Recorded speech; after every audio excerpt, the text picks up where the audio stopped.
l'imaginaire de l'homme est sans limite. Heureusement, cette inventivité est liée à des capacités techniques assez impressionnantes lui permettant de réaliser à peu près tout ce qu'il imagine. Les plus grands génies de ce monde sont parvenus à créer des mondes complets dans lesquels nous serions capables d'évoluer. Mais tandis que leurs yeux étaient rivés sur une autre réalité, certains ont préféré lever les yeux au ciel vers une autre destination. C'est le regard à l'horizon que débute le grand voyage de l'homme, et son premier objectif se trouve dans les cieux à la nuit tombée. Voilà que nous sommes au 3e épisode de cette série. Et si vous les avez pas vus, je vous conseille les 2 premiers. Mais aujourd'hui, il est temps d'aborder les idées d'un des pères fondateurs de la science-fiction moderne. Avec ses pensées avant-gardistes de plus d'un siècle, il a schématisé une épopée légendaire pour l'humanité. Avant même que Neil Armstrong ne vienne au monde, que le Docteur ne parcourt les étoiles ou que Stanley Kubrick ne fasse du cinéma, un symbole de la littérature avait pointé du doigt, par l'encre et le papier, la destination à atteindre. Tandis que sa présence a influencé tous les genres de récits, de la forme de l'étoile de la mort à l'existence des loups-garous, la réalité a voulu en faire un point stratégique pour le développement de l'humanité au-delà de nos frontières. Vous l'aurez compris, dans cette projection, nous allons revenir aux bases de la science-fiction, avant même la naissance du cinéma, lorsque le livre était la seule échappatoire. Et quelle meilleure destination que de se rendre sur la sphère brillante qui illumine les cieux durant nos nuits. Il est temps de voir comment la Lune est venue se placer sous les pas de l'homme, et comment, alors que les Frères Lumière n'étaient encore que des nourrissons, un livre a anticipé notre réalité au point de le pré-shot.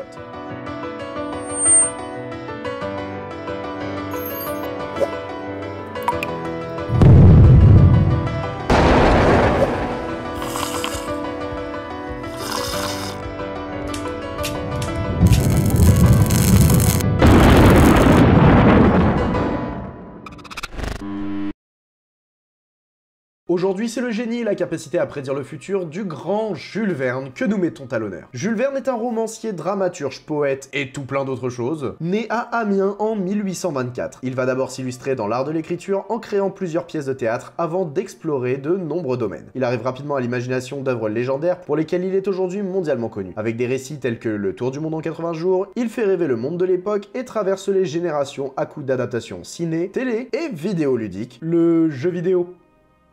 C'est ça le vidéo ludique.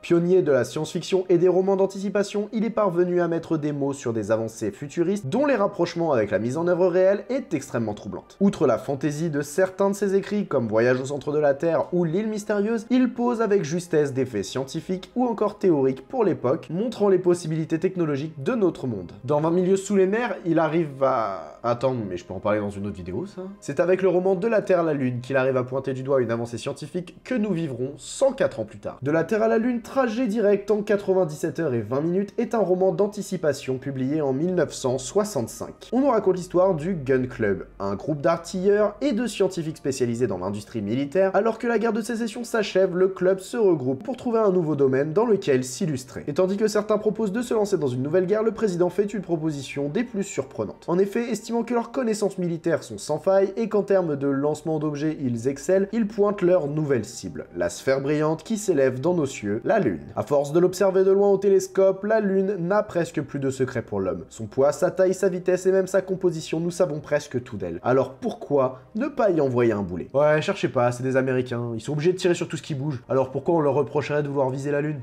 Ça leur fait pas peur. C'est alors que débutent toutes les recherches et surtout tous les calculs. La forme, la taille, le matériel nécessaire, le lieu de lancement, le jour parfait et surtout la puissance et les fonds à avoir, ils vont devoir affronter de nombreuses problématiques. Mais en regroupant les 4 scientifiques les plus ingénieux, ils vont parvenir à résoudre le problème pour le jour du lancement. Je vais pas continuer sur l'histoire du livre, je vous conseille vraiment de le lire. Il est hyper intéressant et scientifiquement impressionnant. Mais bon maintenant, et si on parlait un peu de la réalité? Malgré les possibilités technologiques restreintes de l'époque, nos personnages parviennent au fil des discussions à développer des théories scientifiques intéressantes. Avec d'abord un obus creux en aluminium à la fois résistant et léger permettant d'accueillir un équipage. Oui, parce que finalement, ils vont mettre des gens dedans. Sans moyen de retour. Le tout envoyé depuis une base de lancement près de Tampa en Floride, au plus proche de l'équateur, afin d'avoir des paramètres de lancement optimales, depuis le canon à mortier en fonte bien ancré dans le sol. Vous l'aurez compris, la vision de Jules Verne est tout de même différente de notre réalité. Il n'empêche qu'il est important de souligner la justesse de certains éléments. Alors qu'à l'époque personne ne s'intéressait au sol lunaire, il est parvenu à identifier les détails à prendre en compte avant de se lancer dans une telle aventure. C'est avec une vision totale des choses qu'il a réussi à écrire un récit plus scientifique que fictionnel. Mais il est temps de voir si les recherches dans le livre sont vraiment similaires à ce qui s'est passé dans la vraie vie. Cette scène est sûrement le plus gros symbole de l'évolution technologique moderne de la race humaine. Le 21 juillet 1969, Neil Armstrong, sous les yeux de la planète entière, a posé pour la toute première fois le pied sur un sol non terrestre. Cette image est restée gravée dans la mémoire de tous ceux qui l'ont vécu en direct et même de tous ceux qui l'ont découvert par la suite. Il marque par son empreinte la fin de la course à l'espace. Mais revenons un peu en arrière. Au milieu des années 50, alors que les conflits européens s'apaisent légèrement et que le calme retombe dans certains pays, en France, par exemple, d'autres pays ont commencé à se confronter différemment. Après la guerre, ces pays ont pu constater que le développement de l'armement et des missiles balistiques augmentait la portée de tir. Alors, pendant cette période, qui pourrait, à peu près, dans les grandes lignes, s'apparenter à une période de paix, pourquoi est-ce qu'ils en profiteraient pas pour envoyer des trucs dans l'espace? Avant toute chose, sachez que je vais pas rentrer dans les détails scientifiquement, parce que c'est pas mon domaine. Il y en a plein qui gèrent ça beaucoup mieux que moi, et honnêtement, moi, à part ce qu'on dit dans le programme de 3ème, j'en sais pas grand chose. Par contre, on a eu le droit à un match vraiment intéressant qui a duré à peu près une dizaine d'années et qui a confronté deux grands pays. Alors aujourd'hui à l'affiche, je vous présente, à ma droite, les États-Unis, le capitaliste fort et puissant, face à son ennemi de toujours, l'URSS, le vaillant communiste. Et c'est ce dernier qui va lancer les hostilités en 1957. L'URSS va mettre un gros coup de pression aux États-Unis. À 950 km au-dessus de nos têtes, du mouvement apparaît. Sputnik commence alors son périple autour de l'orbite terrestre et les Américains constatent leur retard. C'est alors que ces derniers lancent le programme Vanguard. Seulement 2 mois plus tard, pour montrer qu'ils sont vraiment capables de la même prouesse. C'est faux. La fusée, elle va même pas décoller de quelques centimètres avant d'exploser et de s'écraser au sol lamentablement. Évidemment, ils vont finir par réussir à envoyer un satellite, mais cette bataille est déjà perdue, et c'est la suivante qu'il va falloir préparer. À peine un an après la réussite des Américains en 1959, l'URSS devient le premier pays à faire ce qu'a décrit Jules Verne au début de son roman. C'est avec le satellite Luna 2 que l'URSS parvient enfin à toucher la Lune. Oui, bon, c'est en faisant un énorme cratère, mais ça compte. Atteignant enfin sa destination, celui-ci vient se détruire sur la surface de la Lune, donnant un second point aux Soviétiques. Ok, récapitulatif des scores. On est en 1960 et l'URSS mène 2-0 face à son ennemi de toujours. Pourtant, le match est loin d'être fini. Seulement, tandis que 1961 bat son plein, le grand premier de ce match érige son héros. C'est le cosmonaute Yuri Gagarin qui va marquer son but en pulvérisant le record de 80 jours de Jules Verne dans son récit et en faisant le tour de la planète en pas moins de 108 minutes. À ce moment-là, c'est impossible pour les Américains de remonter au score. Même si à chaque fois ils parviennent à reproduire ce que l'URSS a fait, c'est pas vraiment la même chose. Mais bon, le peuple de l'Ouest va quand même jouer une toute dernière carte pour sauver l'honneur. C'est après un long échauffement que rentre sur le terrain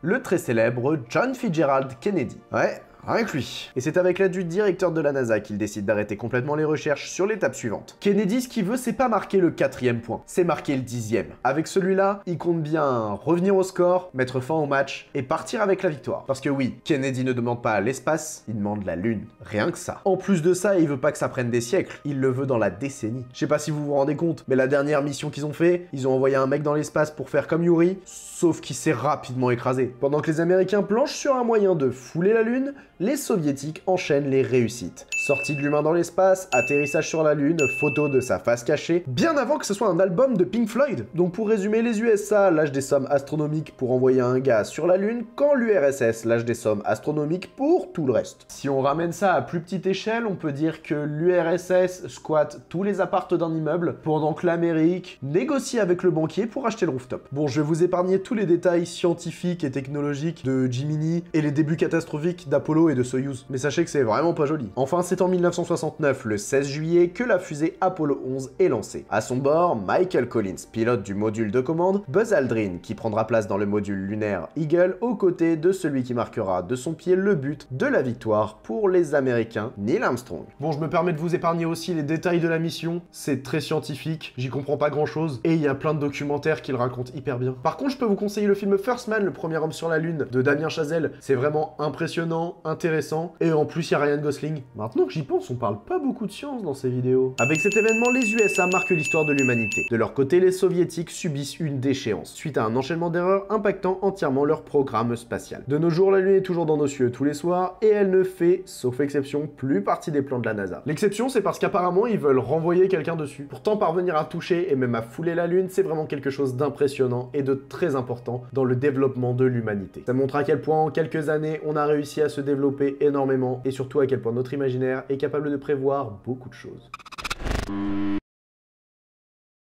Jules Verne est un véritable précurseur du voyage spatial. Avec l'idée totalement folle de partir à des milliers de kilomètres au-dessus de nos têtes pour conquérir les cieux et la Lune, il a réussi à entrevoir un avenir assez lointain avant le reste de l'humanité. En mêlant les données scientifiques connues de l'époque, notamment les observations de Galilée avec son télescope attestant que la Lune est un corps solide, et celle de Newton sur la gravité terrestre théorisant le fait qu'un objet propulsé à une certaine vitesse pourrait sortir du champ de gravité de la planète, Jules Verne va réussir à identifier et d'une certaine manière à résoudre certains problèmes mathématiques et scientifiques complexes qui ne seront concrètement abordés par des scientifiques de l'aérospatiale que des années plus tard. Il est devenu un véritable pionnier de la science-fiction moderne. C'est en imaginant le globe terrestre et le monde qui l'entoure qu'il va réussir à devenir un pionnier de la science-fiction moderne. Il a inspiré de nombreux écrivains pour le développement de romans spatiaux, à commencer par H.G. Wells en 1901 avec les premiers hommes sur la Lune. Il a par la même occasion eu un impact important sur le cinéma, c'est d'ailleurs couplé à l'œuvre de Wells que De la Terre à la Lune a été adapté dans le film de Georges Méliès en 1902, Le Voyage dans la Lune. Ce même film qui s'est montré instigateur du genre dans les salles obscures par son récit et ses effets visuels novateurs. Étonnamment, c'est pas la mission Apollo 11 qui a le plus de similarités avec les écrits de Jules Verne. En effet, il est important de savoir que De la Terre à la Lune a eu le droit à une suite en livre qui s'appelle Autour de la Lune. Ce dernier raconte l'histoire des 3 personnages qui ont été envoyés dans l'obus autour de l'orbite lunaire. Et durant leur périple à l'intérieur, ils vont découvrir des choses incroyables sur la face cachée de la Lune. Cette histoire-ci présente beaucoup de similitudes avec une autre mission, Apollo 8.